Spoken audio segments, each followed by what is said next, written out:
നമ്മുടെ കുട്ടികൾക്ക് കൊടുക്കാൻ പറ്റിയ കുറച്ച് ഹെൽത്തി സ്നാക്ക് ഓപ്ഷൻസ് കാണിച്ചു തരട്ടെ. ഇത് പീനട്ട് ലഡു ആണ്. പീനട്ട് മാത്രമല്ല, നമുക്ക് മില്ലറ്റിൻ്റെ ലഡു ഉണ്ട്, സെസമി സീഡിൻ്റെ ലഡു അവൈലബിൾ ആണ്. ഇതിലൊന്നും തന്നെ നമ്മൾ റിഫൈൻഡ് ഷുഗർ ആഡ് ചെയ്യുന്നില്ല. ഏതർ ജാഗരി ഓർ കോക്കനട്ട് ഷുഗറാണ് നമ്മൾ ആഡ് ചെയ്യുന്നത്. ബൈൻഡ് ചെയ്യാനായിട്ട് നമ്മുടെ കങ്കയും പശുവിൻ്റെ നെയ്യ് തന്നെയാണ് യൂസ് ചെയ്യുന്നത്. അതുകൊണ്ട് തന്നെ ഭയങ്കര ഫ്ലേവർഫുള്ളുമാണ്, നല്ല ടേസ്റ്റിയുമാണ്. കുട്ടികൾക്ക് ഇത് ഭയങ്കരമായിട്ട് ഇഷ്ടപ്പെടും. സെസമി സീഡിൻ്റെ ലഡു ആണെങ്കിൽ ഇറഗുലർ മെൻസ്ട്രൽ സൈക്കിൾസ് വരെ റെഗുലേറ്റ് ചെയ്യാനായിട്ട് ഹെൽപ്പ് ചെയ്യുന്ന ഒന്നാണ്. അടുത്തത് ആവാരമ്പൂവിൻ്റെ ദോശ മിക്സ് ആണ്. ആവാരമ്പൂ എന്ന് പറയുന്നത് നമ്മുടെ പണ്ട് വീട്ടുമുറ്റങ്ങൾക്കൊക്കെ ഉണ്ടായിരുന്ന ഒന്ന് തന്നെയാണ്. പക്ഷെ അതിൻ്റെ ഗുണങ്ങൾ എന്ന് പറയുന്നത് അത്ര അധികം ഉണ്ട്. അതായത് ബ്ലഡ് ഷുഗർ റെഗുലേറ്റ് ചെയ്യാനും ഡൈജഷനും ഒക്കെ ഒരുപാട് ഹെൽപ്പ് ചെയ്യുന്നൊരു പ്രൊഡക്റ്റാണ് ആവാരമ്പൂ എന്നുള്ളത്. ദോശ മിക്സ് ആണെങ്കിൽ നമ്മൾ ട്രഡീഷണൽ റെസിപ്പി തന്നെയാണ് യൂസ് ചെയ്യുന്നത്. യാതൊരു പ്രിസർവേറ്റീവ്സും ഒന്നും തന്നെയില്ല.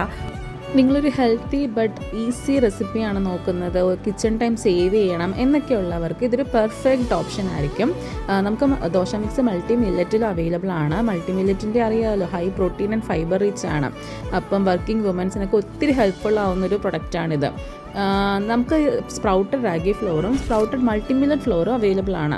അതായത് സ്പ്രൗട്ടഡ് എന്ന് പറയുമ്പോൾ മുളപ്പിച്ച റാഗിയുടെയും മുളപ്പിച്ച മില്ലറ്റിൻ്റെയും പൗഡറാണ്.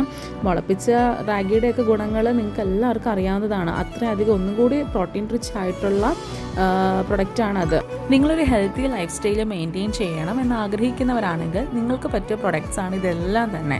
ജിമ്മിൽ പോകുന്നവർക്ക്, ഡയറ്റ് നോക്കുന്നവർക്ക് എല്ലാം പറ്റിയ ഒരു പെർഫെക്റ്റ് മീൽ ഓപ്ഷൻസാണ് ഇതെല്ലാം തന്നെ. അപ്പോൾ എല്ലാവരും യൂസ് ചെയ്യണം, ഫീഡ്ബാക്ക് അറിയിക്കണം. ഓർഡർ ചെയ്യാനായിട്ട് സ്ക്രീനിൽ കാണുന്ന നമ്പറിലോ അല്ലെങ്കിൽ ഞങ്ങൾക്ക് DM ചെയ്താലും മതി. എല്ലാവരും ഫീഡ്ബാക്ക് അറിയിക്കുക. താങ്ക്